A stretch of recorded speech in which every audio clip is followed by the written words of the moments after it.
Jennifer Dautermann, the director of Classical Next. Why the Classical Next?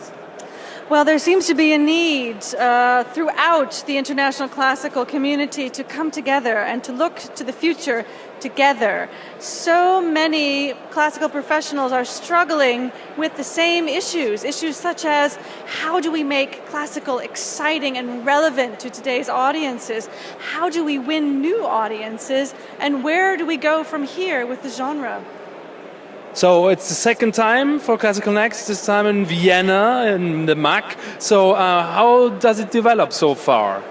Oh, we're extremely pleased. This is really only the second time, and yet we have a significant increase in our number of visitors. We have a better balance between the sectors.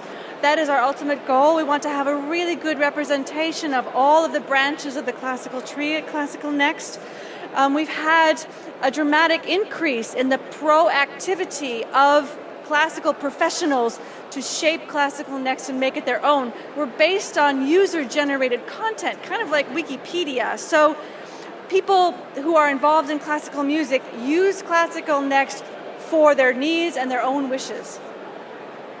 Okay, thank you. And what is the Rite of Spring for Stravinsky's Rite of Spring?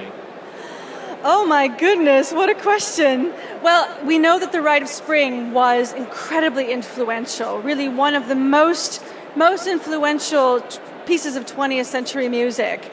And today was the premiere 100 years ago today, so it's very fitting that our opening of Classical Next happens to fall on this day. We're also trying to shake up the classical establishment, and we also want to influence. So Classical Next is about looking for that next Rite of Spring. What's the next influential idea, or what's the next influential movement in music? Wonderful. So good luck for that, and I wish you successful days in Vienna. Thank you very much. Thank you very much.